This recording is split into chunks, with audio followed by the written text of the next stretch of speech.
Amigos do Cangaço na Literatura, tudo bom com vocês? Comigo tá tudo ótimo. Voltamos para mais um programa, Cangaço na Literatura. Depois de um programa na estrada, do antes e depois, lá na cidade de Simão Dias, hoje voltamos para um programa em casa. E hoje quem pediu o programa foi vocês, não tem um jeito, né?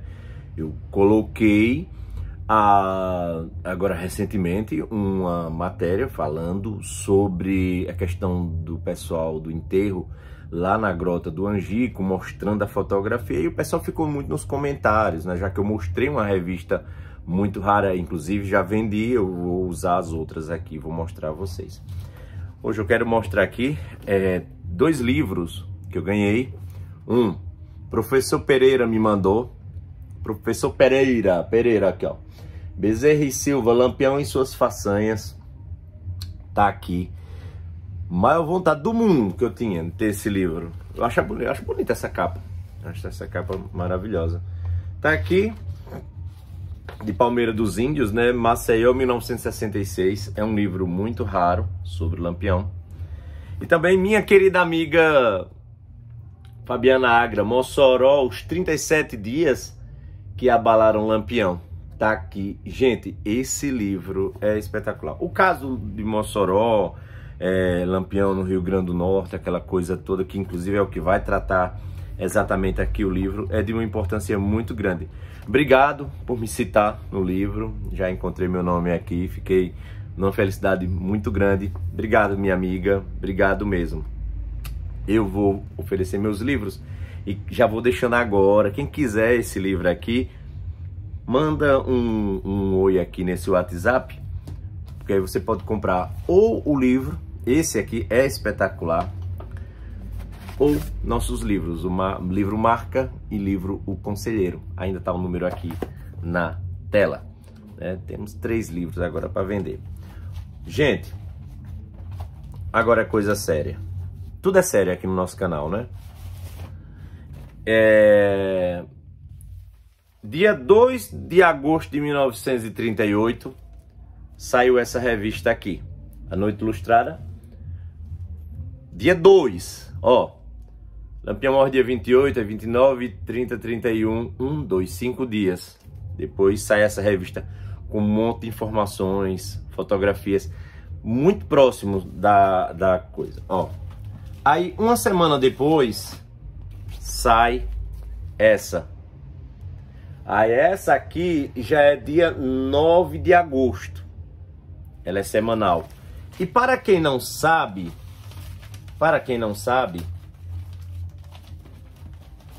dia 14,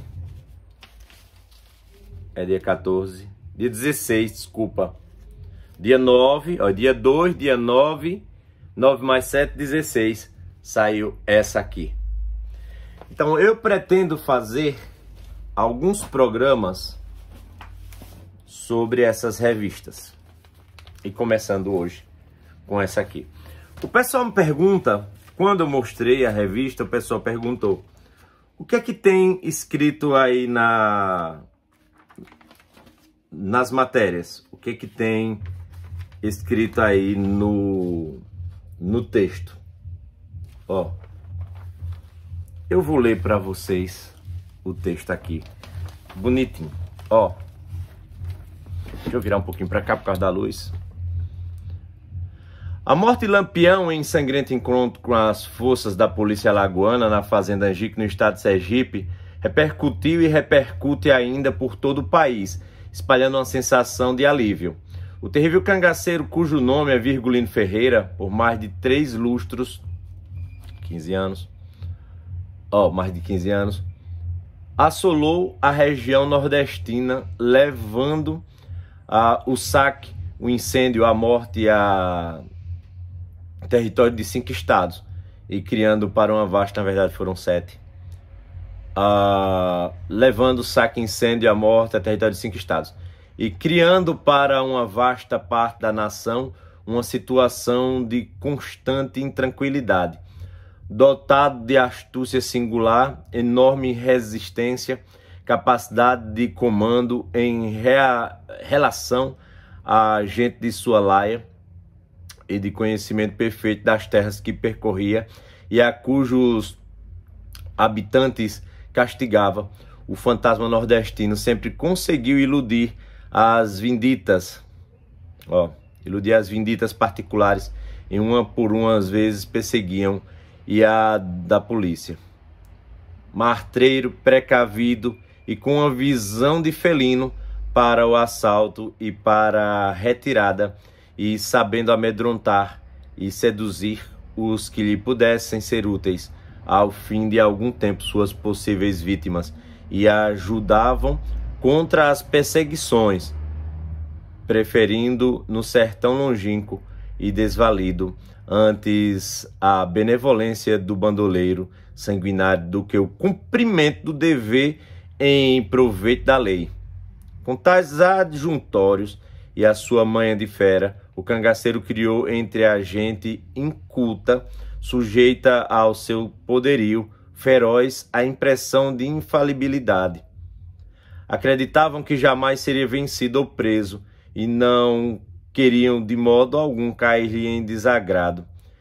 Tanto mais que o bandido de vez em quando castigava com brutalidade inominável alguns recalcitrantes ou simples suspeita de recalcitrância.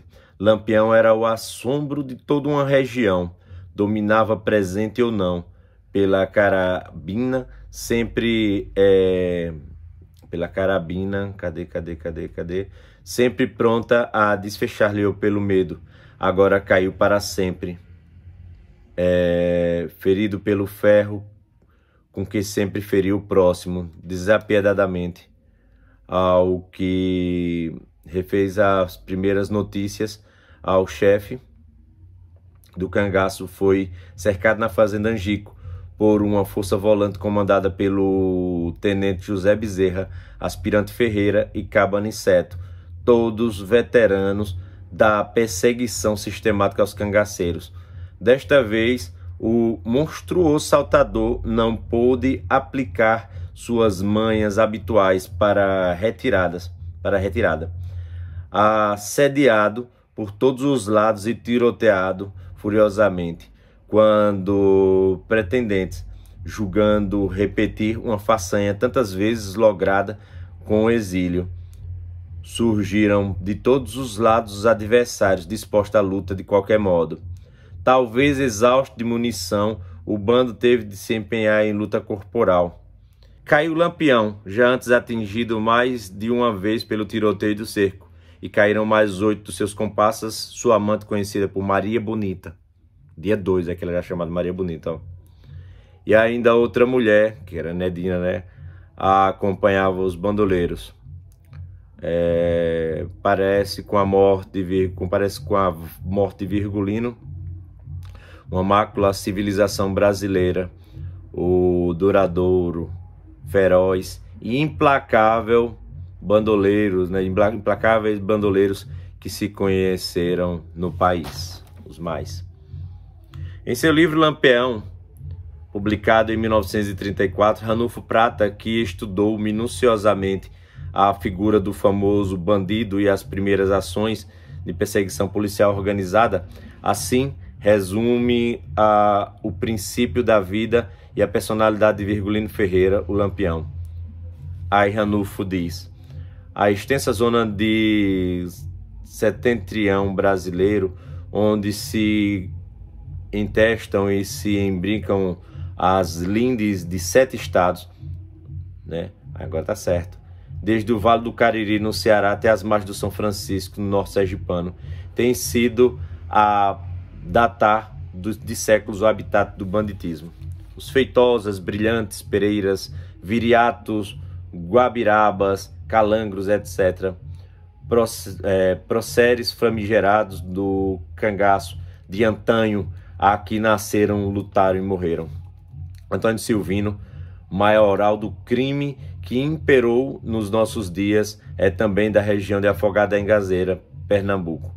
Do grande heróico estado haviam de surgir por maus fados a figura sinistra de outro cangaceiro que ultrapassara toda a fama, assombraria todas as glórias de antigos e modernos. Nasceu Virgulino Ferreira da Silva, em Vila Bela, lugarejo pernambucano.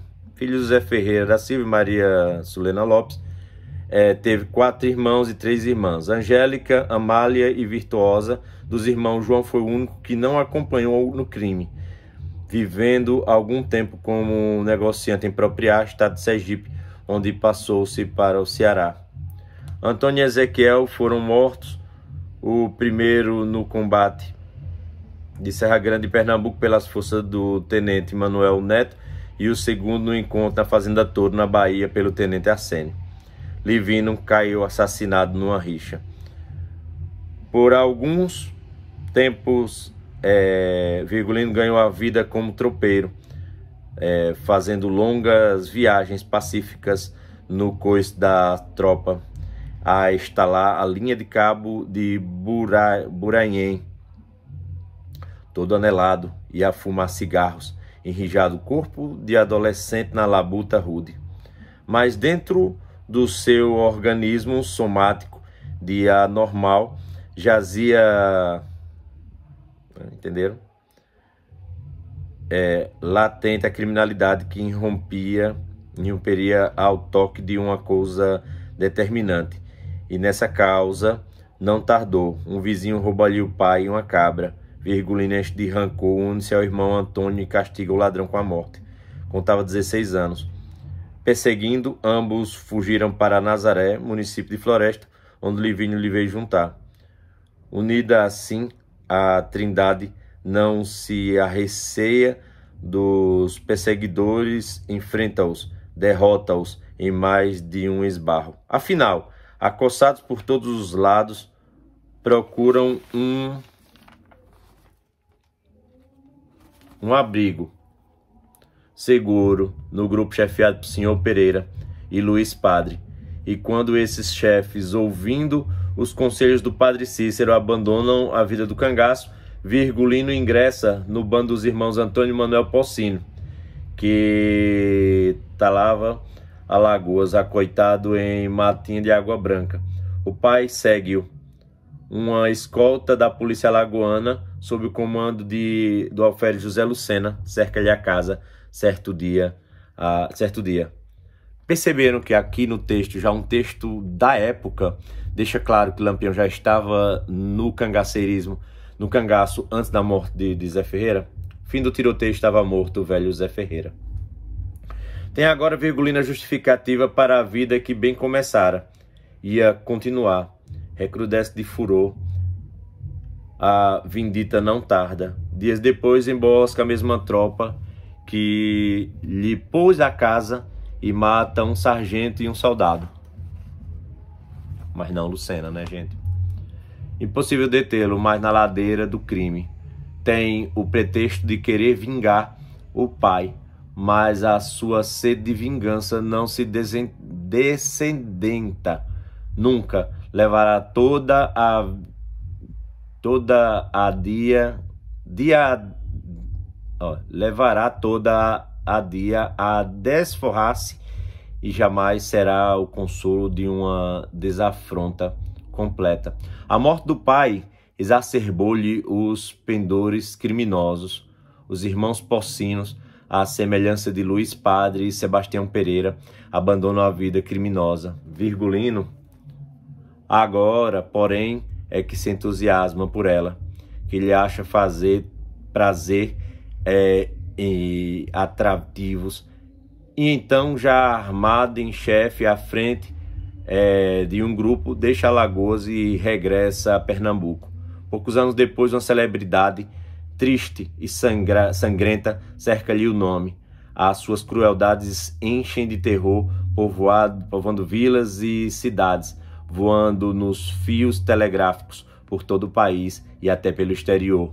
E durante 11 anos, à testa de uma horda, ora numerosa, ora diminuta, conforme as necessidades do momento, matou, roubou, violou e incendiou os sertões de Pernambuco, Ceará, Paraíba, Alagoas, Rio Grande do Norte, Bahia e Sergipe.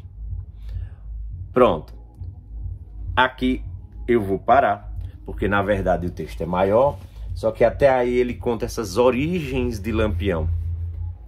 A partir daí, ele já vai para a década de 30 e já vai os acontecimentos. Eu vou ler todas as revistas. Acredito que darão uns 8... Oh, que calor, gente. Tá muito quente por aí. Aqui tá um absurdo. Eu acredito que dará mais ou menos umas 8 lidas, né? Uns 8 programas aí para vocês. Valeu. Tchau. E esse é o nosso Cangaço na Literatura.